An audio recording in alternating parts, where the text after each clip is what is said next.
दोस्तों, इसके पहले कि हम आगे की बात शुरू करें, यदि आप हमारे चैनल को पहली बार देख रहे हैं तो सब्सक्राइब कर लीजिएगा और शेयर कर दीजिएगा और एक लाइक भी मार दीजिएगा।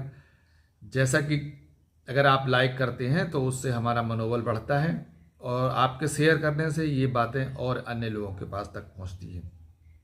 और दोस्तों, इसलिए हम ये बात कर रहे हैं कि ये बहुत ही महत्वपूर्ण बात है और इस समय इस पर चर्चा होना बेहद ज़रूरी है। हम किन परिस्थितियों से गुजर के यहाँ पर पहुँचे हैं और ये जो हमें समय मिला है ये ऐसे ही नहीं मिल गया है। इसके लिए हमें बहुत कीमत चुकानी पड़ी है, बहुत संघर्ष करना पड़ा है और बहुत मेहनत के बाद हम यहाँ तक पहुँचे हैं। इसीलिए हमें इसकी गंभीरता को समझना पड़ेगा, इसकी महत्ता को समझना पड़ेगा और जो हमारे बच्चे हैं, जो हमारी आगे आने वाली पीढ़ी है, उस पीढ़ी को हमें ठीक रास्ता दिखाना पड़ेगा। इसीलिए हम लगातार इस पे बात कर रहे हैं। तो आपको मालूम है कि हमारा देश ब्रिटिश गवर्नमेंट के गुलाम था, अंग्रेज़ों के अधीन था और वो अंग्रेज ब्रिटेन से बैठकर यहाँ पे सत्ता चलाते थे। उनके कुछ नुमाइंदे थे यहाँ पे और वो नुमाइंदे ही हमारे इस देश के भाग्य विधाता थे। वही लोग इस देश की नीतियों को तय करते थे और वही लोग इस देश को चलाते थे। शुरुआती समय पर वो एक यहाँ पर व्यापार करने के लिए आए, जो उनकी कंपनी थी ईस्ट इंडिया कंपनी।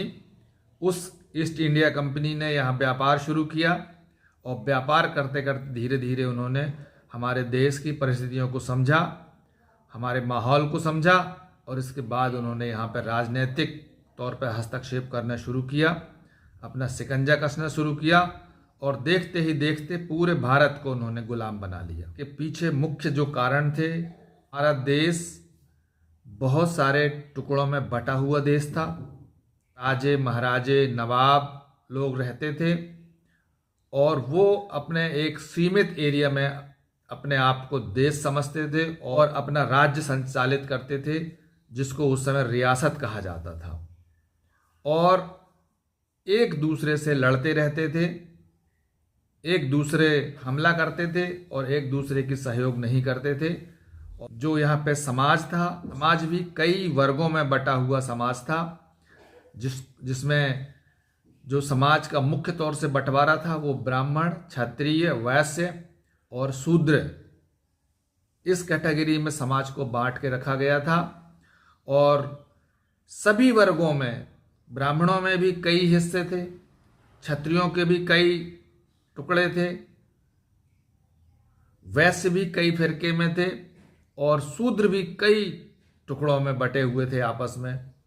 और उसके बाद इनके अंदर जातियां बनी हुई थी और हर एक जाति अपने आप को ऊंचा समझती थी और उसके नीचे कुछ जातियां थीं। इस कारण से इतने सारे टुकड़ों में बटा हुआ देश, इतना बड़ा विशाल देश होते हुए भी उसके पास ताकत नहीं थी। और इसीलिए जब अंग्रेजों की कंपनी ईस्ट इंडिया कंपनी आई तो उन्होंने देखा कि इन्हें तो गुलाम बनाना बहुत आसान है और उन्होंने देखते ही देखते पूरे भारत को गुलाम बनाया, यहाँ पे व्यापार किया, यहाँ की खनिज संपदा को लूटा और वो अपने देश ले गए। तो हमारे पूर्वजों ने इसको समझा और एक लंबी लड़ाई लड़ी जो स्वतंत्रता आंदोलन कहलाया। और एक लंबे संघर्ष के बाद हम 15 अगस्त 1947 को आज़ाद हुए। तो जब आज़ाद हो रहे थे, जब ये लड़ाई चल रही थी, उस समय भी अंग्रेजों ने बहुत चालाकी फूट डालो और राज्य करो की। तो जब इंडियन नेशनल कांग्रेस के बारे में अभी हम लोगों ने पढ़ा और ये जाना कि इंडियन नेशनल कांग्रेस जो 1885 में जिसकी स्थापना हुई, उसका मुख्य उद्देश्य था कि यहाँ के नागरिकों को ब्रिटिश गवर्नमेंट से ज़्यादा भागीदारी दिलवाना और देश की तरफ से लड़ना, देश के नागरिकों के हकों की तरफ से लड़ना और ब्रिटिश सरकार से बात करना कि वो हमारे ऊपर इस तरह के जुल्म ना करें, ऐसी नीतियां ना बनाएं जो इस देश को हानिकारक हों, ऐसी कानून ना बनाएं जो इस देश को नुकसान पहुंचाने वाले हों। क्योंकि अंग्रेज लगातार इस तरह के कानून और नीतियां बनाते चले गए जिससे हमारी आर्थिक, सामाजिक, राजनीतिक सभी तरह की परिस्थितियां जो है वो कमज़ोर होती चली गई। इसके बावजूद जो हमारे पूर्वज थे उन्होंने लड़ाई लड़ी और इस देश को स्वतंत्र किया। हमें इस बात से सबक लेना चाहिए और इसीलिए हमें इस तरह की चीज़ों को समझने की आवश्यकता है। हमें अपने इतिहास को पढ़ने की आवश्यकता है। और आज भी कुछ लोग, अंग्रेज भले चले गए हैं लेकिन अंग्रेज़ों की मानसिकता के लोग हमारे बीच में हैं जो फिर आपस में हमारे लोगों को धर्म के नाम से लड़ाते हैं, जातियों के नाम से लड़वाते हैं और कई अलग अलग तरीक़ों से वो लड़वाते रहते हैं। दोस्तों, सत्ता आती जाती रहेगी, सरकारें बदलती रहेंगी, लेकिन देश हाथ से नहीं जाना चाहिए। देश एक बार हाथ से निकल जाता है तो बहुत लंबी जद्दोजहद करनी पड़ती है और यही हमारा इतिहास हमें बताता है और उसकी बहुत कीमत चुकानी पड़ती है। उसके लिए बहुत परेशानियां झेलनी पड़ती हैं, कई पीढ़ियां खप जाती हैं। तो इसलिए हमारा सभी से अनुरोध है कि आप परिस्थितियों को समझिए। इस मुल्क को चलाने के लिए जो नियम और जो कानून हमारे पूर्वजों ने बनाए उनको समझिए और समझ के इस देश को आगे बढ़ाइए और अपनी आने वाली पीढ़ी को एक अच्छा, एक खुशहाल, एक संपन्न और एक विकसित देश दे के जाइए। अभी बीच में बात किया कि अंग्रेज़ों ने फूट डालो और राज करो की नीति अपनाई।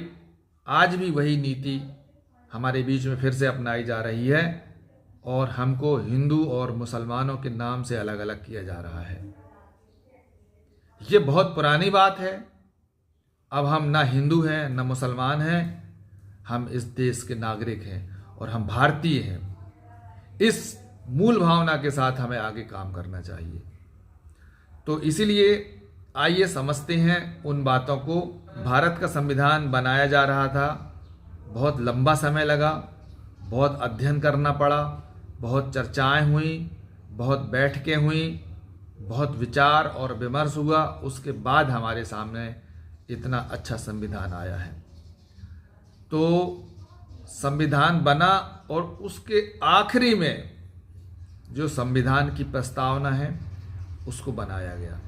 लेकिन हम आपसे चर्चा करने के लिए हम प्रस्तावना पर सबसे पहले बात करेंगे और उसके बाद संविधान पर बात करेंगे। तो आज आइए हम बात करते हैं जो हमारा संविधान है उसकी प्रस्तावना क्या कहती है।